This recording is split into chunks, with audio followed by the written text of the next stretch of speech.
It happened 7 years ago this month. That was when Korea reached the last four of the 2002 FIFA World Cup. It was a milestone event for many reasons. The first World Cup in Asia, the first World Cup to be co-hosted, and the first World Cup of the new millennium. Recently, FIFA Futbol Mundial caught up with 4 Koreans who'll never forget what happened in their country in June 2002.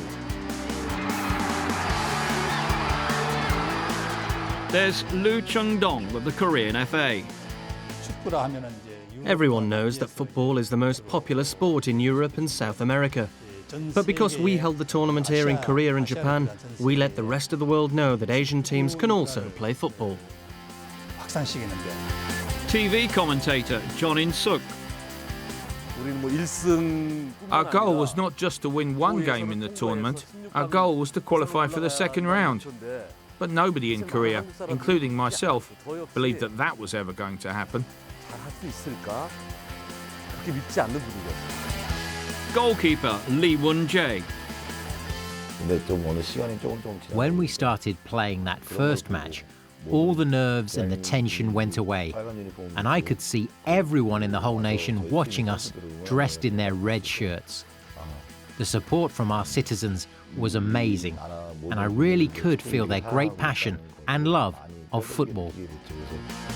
And superfan Kim Jung-yun. The fact was that it wasn't just the people who love football, it was all Koreans together. They were all wearing red t-shirts and supporting our team. That's the most unforgettable thing. And I love the fact that it all happened because of football. It was the 6th time South Korea had appeared at a World Cup, and they'd never even won a match before. But now they were hosts, so expectations were higher. Failing with the world looking on would be too much to bear. Gus Hiddink was the man given the task of leading the squad. The Dutchman was only the second foreigner to take charge of the Taegut Warriors, and he was initially greeted with scepticism. We didn't believe in Gus Hiddink. That was until we saw the warm-up games we played against Scotland, England and France. Then I and the whole nation saw there was something different about our team. We saw that something had changed and that they somehow played differently. And if we played like that, there would be hope for us to do well. But we knew that these were only practice matches. They weren't the real thing. When the real thing got underway, it was clear that what had been seen in the practice matches had been no mirage. The Reds began their campaign against Poland and soon took the lead through Hwang Sung-hong.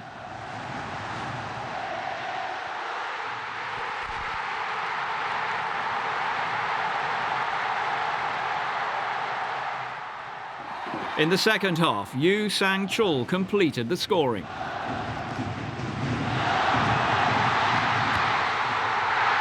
It was South Korea's first ever World Cup victory. The fans were ecstatic. Kim Jung-yun is head of the Red Devil Supporters Club. During the match against Poland, our cheers got through to the players of our national team and to our opponents as well. We just knew it. Of course, our players played very well in that match. But I think that we helped our national team to win, even if it was just that extra 1% that helped us get that first victory. The reason why I think that we helped is that I saw several players who kept looking over to our side of the stadium. And I believe it showed that both teams' players were heavily influenced by us and by our support.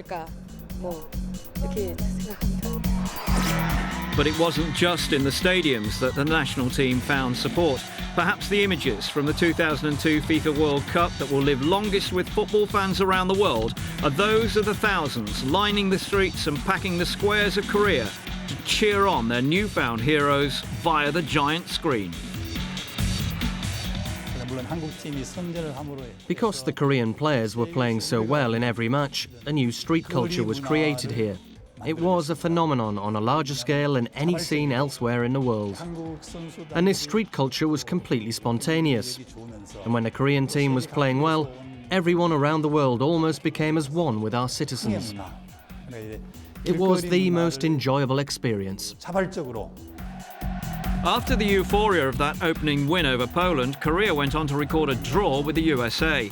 Next up was Portugal, and a match they couldn't afford to lose. This was Portugal with a golden generation, with Luis Figo marshalling the midfield. This was a Portugal team beaten by a single Park Ji-sung goal. Korea was in the knockout phase.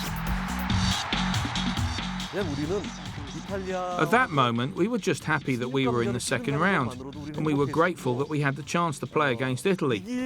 But did I think there was any chance of going further? Well, I would have said that we had about a 1% chance of winning that match against Italy. Korea met the Azzurri in Daejeon for a place in the quarter-final, and it was a match that started in incredible fashion. After only 4 minutes, the Koreans were awarded a penalty when Christian Panucci wrestled Seoul Ki-hyun to the ground.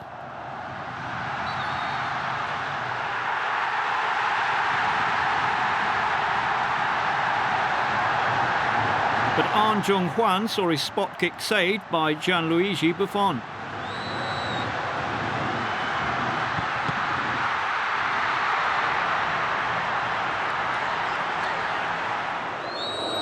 And when Christian Vieri put the Italians ahead, it looked like this match would follow the usual script.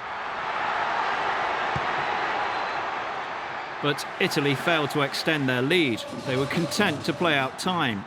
And against a team as fit as Korea, it was an error that would come back to haunt them. Seoul Ki-hyun pounced on a rare defensive error with only 3 minutes left.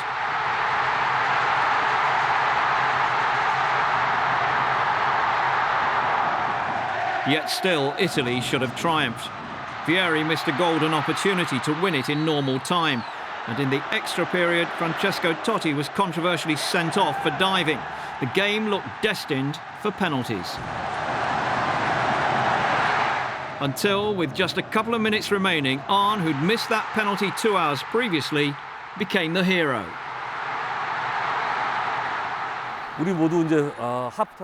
We all thought that Ahn Jung-hwan was going to be substituted at half-time, but Coach Hiddink didn't replace him.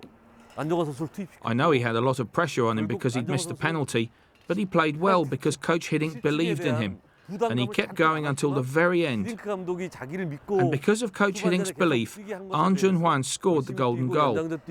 It wasn't just a goal that knocked out Italy, it was a goal that saved a player's career. And I believe that it was a goal made by Coach Hiddink because of his trust in Ahn. And that's why it's my most memorable World Cup moment of all. 36 years previously, Korea's northern neighbours had beaten Italy to reach a World Cup quarter-final. That feat had been emulated. Now Spain stood in their way. And Korea had to ride their luck. Fernando Moriente's header was ruled out after the ball was adjudged to have gone out of play. Spain again came close when Morientes hit a post, but 120 minutes of play couldn't produce a goal. Penalties would decide the outcome. Korea led 4-3 after the first 7 takers successfully converted their kicks. Next up for Spain was Joaquin.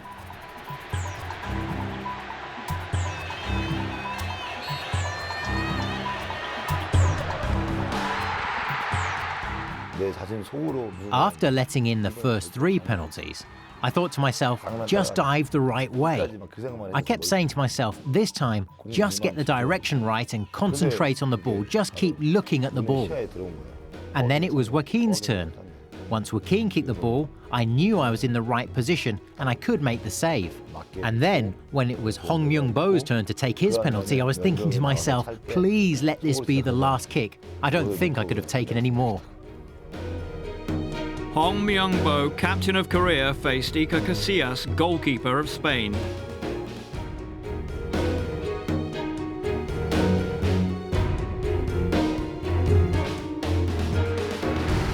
Korea had become the first Asian country to reach the semi-finals of a FIFA World Cup.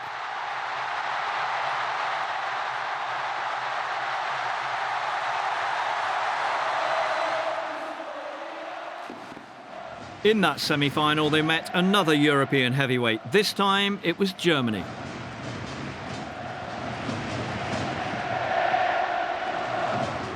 In a tightly contested game, momentum ebbed and flowed, but neither side could find a way past the opposing goalkeeper.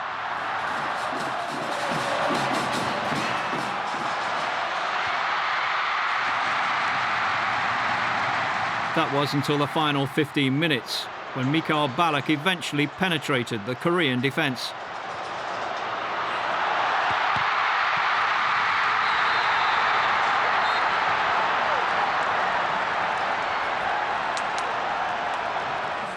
Germany was in their 7th World Cup final, and Korean dreams were finally over. At the time, I was unhappy that we'd lost, and my heart ached. Maybe if we'd trained more, and if we'd put in more effort and all the players had concentrated more, then we could have won. Those were the thoughts that kept going round and round in my head. But now, when I think back to that day, it's different. Now I think we did an amazing thing, and we achieved something tremendous. But at the time, the fact was we'd lost, and it hurt a lot. The tournament may have ended in defeat, but only one team will ever emerge with the trophy. June 2002 was a very special month for Korea and their red-shirted fans, and those amazing scenes will live long with those who saw them.